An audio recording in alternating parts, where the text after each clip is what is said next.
በስተመጨረሻ ፍቅር ያሸንፋል ትላላችሁ። ፍቅር ያሸንፋል። እውነተኛ ፍቅር ያሸንፋል። አሸናፊም ነው። እውነትን የያዘ ያሸንፋል ማለት ነው። በስተመጨረሻ እንግዲህ ሄሉ ከእንቅልፏ ነቅታ ያኔ ተንቅልፏል ከድንጋጤዋ ማለት ነው። ደንግጣ ነው እንዴት መጣ ማለት ብዙ ጊዜ በስደት እንኳን በአውሮፓ ሀገር እና በአረብ ሀገር ያለ ነው 4 ዓመት 5 ዓመት ቆይ ነገ ቆይ ዛሬ ስንል ነው እና የመጣበትን ሁኔታ ነው እና ሄሉ እንግዲህ ቁርጤን ንገረኝ፣ ፍርሃት እያለኝ ነው፣ ቁርጤን አሳውቀኝ እያለችም ለቃ ነበረ። ዛሬ ደግሞ አዲስ ቪዲዮ ለቀዋል ማለት ነው። በጣም ደስ ይላል ትላላችሁ። እኔ በጣም ደስ ብሎኛል እውነት። እንደዛ አሟት ተኝታ ነበር። እንደገና ደግሞ ደስታዋ ሄሉ ግን ትንሽ ነገር ያስከፋታል። ትንሽ ነገር እኔ አሁን በተረዳሁት ትንሽ ነገር ያስከፋታል፣ ትንሽ ነገር ደግሞ ያስደስታታል ማለት ነው። ሰላም ጤና ይስጥልኝ ውድና የተከበራችሁ የብዙኃን ቻናል ቤተሰቦች እንዴት አላችሁ ነው ያለው። እግዚአብሔር ይመስገን። እናንተም ባላችሁበት ሰላማችሁ ይብዛ እያልኩኝ ዛሬ ግን ሄሉሻ ማለት ነው ትናንትና ቁርጡን ንገረኝ ፍርሃት አለኝ እያለች ነበረ። ያው ሙዚቃውን እንዳለቀላችሁ ታውቃላችሁ፣ ኮፒራይት ስለሚያስይዘኝ ነው። እና ግን ማለት ነው ውዶችዬ ምን አሰባችሁ? እኔ ማለት ሄሉ ጠፍታ ነበር በቲክቶክም ባትመጣ በሁሉም ነገር ግን አሟት ኖሯል።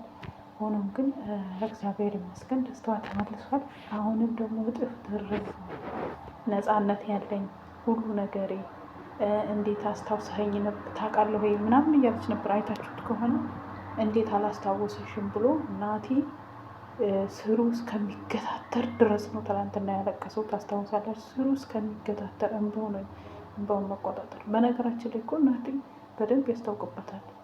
ማለት ይሄ ጥያቄ የማያስፈልገውን ብዬ የሚሄዱ ምክንያቱም ሁሉ ጊዜ በዘፈን ነው የሚገልጸው።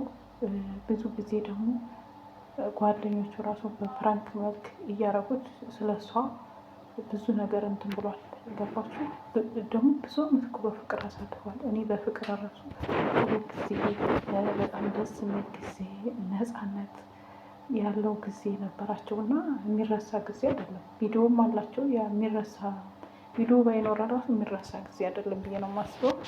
ለማንኛውም ግን የምሬን ነው የምላችሁ የሄሉን ደስታ ስላየሁ በጣም ደስ ብሎኛል። እግዚአብሔር ማለት ትንሽ ሳይሆን የሆነ ጅማሬው ሳይሆን እስከ መጨረሻው ታርቀው ሰላም ፈጥረው ሁሉ ነገር በቃ ይቅርታ ልባለው እናቴ ሄሉም ይቅርታ ልባላቸው እና ይቅርታ ተባብለው የድሮ ፍቅራቸውን ያድሳሉ ብዬ እኔ በተስፋ እየጠበኩ ነው፣ በጉጉት ማለት ነው። እንግዲህ ሰላም ደግሞ የሆነች ቀጭን ጓደኛ አለቻቸው ከናሂ ጋር ሆነው ብዙ ትውስታና ብዙ እንትን አላቸው የማይረሳ ጊዜ ማለት ነው።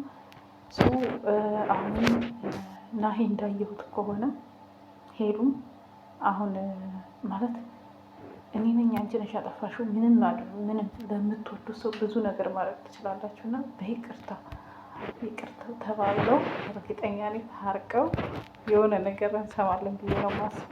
እንደ እግዚአብሔር ፍቃድ ደግሞ እግዚአብሔር ሲረዳ ነው ብሏል እና ይሄ ራሱ ተናግሯል። ግን እኮ ይገርማል።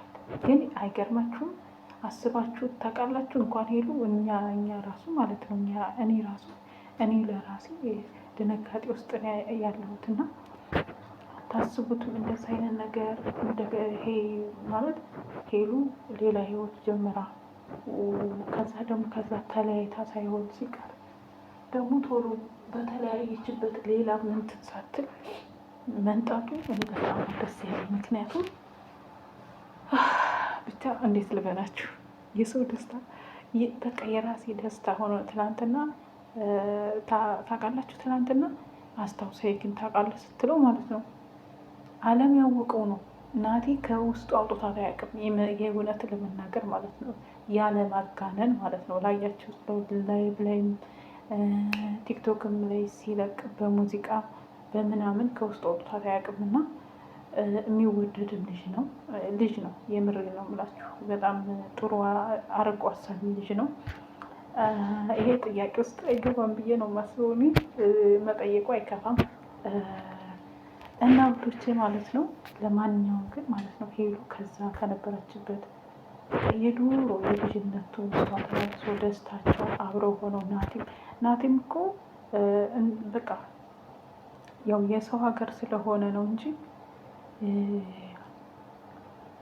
ከልቡ አይደለም።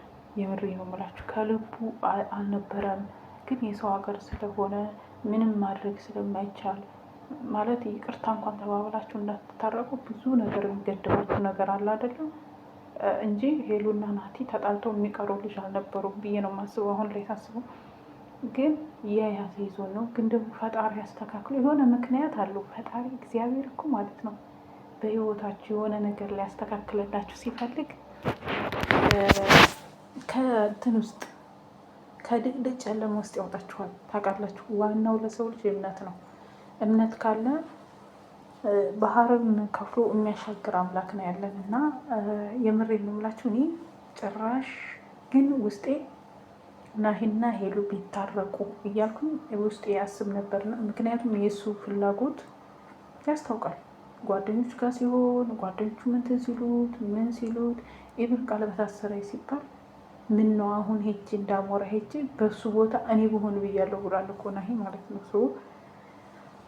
እኔ ለእነሱ ታዊኝ ደስታዬን እውነት ለመናገር ማለት ትናንትና እንደዛ አስቤሽ ሳሉልሌ አላድርም ብሎ ስሩ ሁላ ክትርትር ብሎ ሲያለቅስ አይኑ አፍንጫው ስር ምናምን ሲቀላ ማለት ነው። እኔ በጣም ነው ለእነሱ እኔ ራሱ ለእውነተኛ ፍቅር እኮ እምባዬ ራሱ ነው የመጣው። የምሬ ነው የምላችሁ። ምክንያቱም እናቴ ሄሉን ረስቷት አያውቅም። እውነት ለመናገር ሄሉን ያው ሴት ልጅ ስለሆነች ያው ከቤተሰብ የሚመጣ ጫና አለ ብያቸዋለሁ። ያው ትክክለኛ አፍ አውጥቶ ይናገሩ እንጂ ማዘራዊታችሁ ከሆነ አንድም ሴት ልጅ ስለሆነ እድሜዋ ሳይሆን አንድ ሴት ልጅ ስለሆነ አግብታ የሷን ልጅ ማየት አባቷን ሁሉም ነገር ስለሚያው ብዙ ጫና ይኖራል። ያም ከዛ አንጻር ነው። ግን ያው ሰይጣን ደግሞ አንዳንዴ ያሳስታችኋልና ሰይጣን ምን ሰርቶ ይብላ። ግን የሚገርመው ነገር ሄሉ በማንኛውንም የምታገኛቸው ልጆች ያው አብረው እግዚአብሔር ካልፈቀደ ከማንም ጋር መሆን አትችሉም። እሱ የእሱ ፍቃድ ሲሆን እሱ ሲጨመርበት እህልዋችሁን ሲጽፍላችሁ ነው እንጂ እኛ ዝም ብለን ከሌጋ ነው ከከሌጋ ነው እንደዚህ ሆነ እንደዚህ ብለን አይሆንም በጭራሽ። እና ውድ ቤተሰቦች የምልላችሁ ነው የፈጣሪ ነው። ፈጣሪ ሄሉንና እንትናን አለ ምክንያት ናሂን ወደዚህ አላመጣውም። አንድ ላይ ሆነው ፍቅራቸው ታድሶ እና ያለ ነው ምላችሁ። የሄሉ አደናቂዎች የሆናችሁ ፍቅራቸው ይታደስ፣ አብረው ይቀጥሉ። ብዙ ኮሜንት አይቻለሁ። አብረው በይቅርታ የሚታረቁ ፍቅራቸውን ቢያድሱ እያሉ ማለት ነው ኮሜንታተሮችም አሁንም ግፋቸው እንዲታረቁ ከልባቸው አይደለም ከልባቸው ይዋደዳሉ፣ ይፋቀራሉ ነው ብለው እና ውድ ቤተሰቦች የዛሬ ቪዲዮ ይሄን ይመስላል። የነሱ የሄሉ ደስታ በጣም ደስ ብሎኛል። የምሬን ነው የምላችሁ እግዚአብሔርን ከሚገባው በላይ። ምክንያቱም ሄሉ የምታሳልፍበትን መንገድ ያሳልፈ ሰው ያውቀዋል ማለት ነው። በቦታ የነበረበት ሰው ማለት ነው። እረዳታለሁ። ከአንዴም ሁለቴ ሶስቴ ፌር ሲያደርግባቸው በጣም ያውቀዋል። እና እውነተኛ ፍቅር ያሸንፋል ነው የምለው። እና ውድ ቤተሰቦቼ ላይክ ሰብስክራይብ እያደረጋችሁ አበረታቱኝ። እወዳችኋለሁ የኔ ውድ ቤተሰቦች። ላይክ ሰብስክራይብ ስታደርጉ እንትን ይንቀሳቀሳል ማለት ነው። አሁን ግን እያደረጋችሁኝ አይደለም፣ አድርጉኝ ነው የምለው። በቅንነት ቅን ልብ ያላችሁ ብዙዎች አላችሁና እወዳችኋለሁ።